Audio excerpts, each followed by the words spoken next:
Now Stubbleberg with the ball at three-point line. Instead of shooting, decides to pass it. Continued passing, some nice ball movement right now, trying to get an open person. Carlson with the ball. Carlson against A-Roll, using a little bit of hesitation. Pass it over now to Wagner. Three-point shot, trying to beat the shot clock. Ends up missing the entire rim, and it'll be awarded to the Spartans. Yeah, it wasn't a bad look right there, just once again off target. The three-point play for Western has not been the best. Yeah, even when they seem to be open, the Spartans have done a nice job of recovering and getting in the right spots. Now Hageman with the ball, passes over to McDaniel. McDaniel at three-point line, gives it over now to Osmond. Osmond back to McDaniel for three, unable to get to fall. Whistle comes in. A-Roll looks a little confused. Going to be called on Osmond. And ball is awarded to the Broncos. 4 for 25 from three. That's the biggest thing for Western. You talked about it. It hasn't worked out for them. Field has been better, like you said, 30%, and Michigan State at that 57% from the field, much better, and 46 from three. That's been a huge emphasis throughout the week for them, and they've really hit on it. The big thing, too, is the Spartans were able to switch to a different type of offense. The shot coming now from three-point land, coming from Allie Carlson. But as I was saying, the Spartans able to switch to driving offense instead of just three-pointers when they're not falling. Working on the ball now is the Spartans. Now continued passing, get it inside to Alexander. Alexander trying to put it up, decides to pass out instead. That's Hageman. Hageman driving in, pass over to McDaniel. McDaniel working with the ball, gets it over now to Osmond. Back over to Hageman. Hageman for three, and another score. When it rains, it pours, as Hageman has shown tonight. Doing an amazing job, 5 of 6 from three-point line. The ball movement once again clicking on all cylinders for Michigan State, and Hageman has been fantastic. Yeah, when they get a succession of passes, you feel like it has to go in. Doing an amazing job moving the ball around. Working with the ball right now is the Broncos. Allie Carlson drawing the foul. As we were talking about ball movement, so far this year, the Spartans are third in the Big Ten in assists, averaging 21 per game. They have 23 tonight. Doing an amazing job. They're also third in steals with 13 per game, disrupting passing lanes. Currently tonight, they have 12. They've done an amazing job keeping up those season averages. And another point to add on to that passing, that fast break opportunities for Michigan State, getting it out quickly, 25 fast break points. Coach Merchant has modeled a lot of her game and the way she coaches off of Coach Izzo here at Michigan State. And the women's team is doing a fantastic job of modeling off the men's team on the fast break. Allie Carlson at the line. Got to mention a second ago, you could see on your screens McDaniel wiping up the sweat on the floor, helping out the towel boy there. Shot is missed by Carlson. Going to be trying to get 1 for 2. And here the Breslin Center getting active now. Shot goes up and out. 0 for 2 from the line for Carlson. Bringing it up now is Hageman. Hageman doing everything tonight. Passes off to Elliott. Elliott back to Hageman. Hageman directing her offense, trying to get them in the right flow. Hageman draws a double team, trying to find the open person. That goes over to McDaniel behind her back. Keeps it in bounds. A nice recovery there. McDaniel driving towards the hoop. Nice job battling through a tough defense. No whistles blown. Saxman working with it, eyeing down her teammates, seeing who's open on the left side of the court. Gets it over now to one of those open people, Richardson. Shot comes up, ends up not falling. Michigan State working with the ball. McDaniel driving down the court. Tried for an alley-oop there. Alexander puts it up, and she scores. Alexander's been fantastic as well for MSU, now 9 points, and just has been a big-time presence in the post. 8 rebounds as well for the Spartans. Yeah, she turned it on about midway through the second quarter, has not turned it off. Now a shot does not fall for the Broncos. McDaniel with open space, 2-on-1, a behind the back pass, laid up and in. Great job right there. All the pressure on Elliott after such a beautiful pass from McDaniel, and she gets the assist while Elliott gets the points. McDaniel is so filthy with the basketball. Whether it's driving to the lane, giving it up, or scoring, she can do it all. McDaniel isn't just good. She is fun to watch. She has been amazing tonight. Trying for the steal was the Spartans. Whistle is blown. Osmond draws a foul. Yeah, Tori Osmond laying out once again, trying to get that one. Right now you can see Hannah Jarvie, a very strong player for this team, taking the ball away, passing forward to her teammates. Yeah, if Jarvie can get some momentum, I think the Spartans have some hope yet here in the game. Yeah, still very early in the game. First half of action, only 30 seconds left in this half. Let's see if the Spartans can even it up before halftime. Ball bounces off the foot of a player, and we have yet another short corner. 11th of the game, 8th for the Spartans. See if they can capitalize on their 8th attempt. Absolutely, and it'll be interesting to see. Maybe the Spartans can go into the second half with some momentum after, if they could score on this penalty corner. Yeah, going into the second half, down 1 versus all tied up. Very different scenarios. All depends on this. Looks like it's going to be a Harlock going to the sideline for the initial pass inside. Harlock moving with the ball right now. Let's see what they decide to do on this play.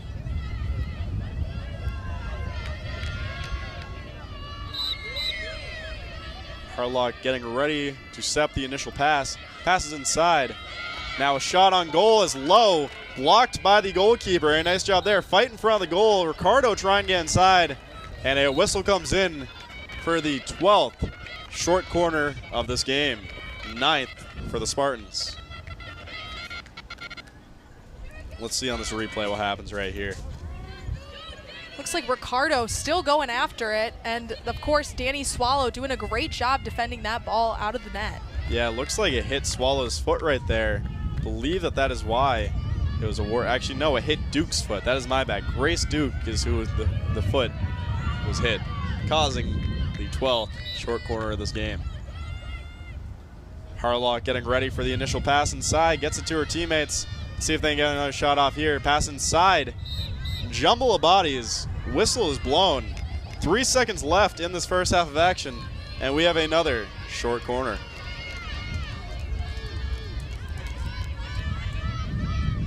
Yes, hopefully Michigan State getting a lot of these penalty corner attempts, and hopefully they can convert on this one right before the half ends. Yeah, 3 seconds to work with. They're going to need to get this pass off quick and just get a hard smack towards the goal. Almost kind of like a Hail Mary in football where it's just praying that this works out. Pass inside. Going to be a shot taken. Smack bounces over the goal. Might have another chance. And we have another short corner before the end of this half. Yeah, Michigan State Coach Null mentioned that penalty corners and open opportunities were the opportunities that they needed to capitalize off of this game, especially against Rutgers. And now it looks like Michigan State will attempt to their penalty corner and hopefully make one before the end of the half. Yeah, against Rutgers, who was ranked number 19th in the country, they were able to score on about half of their corner shots.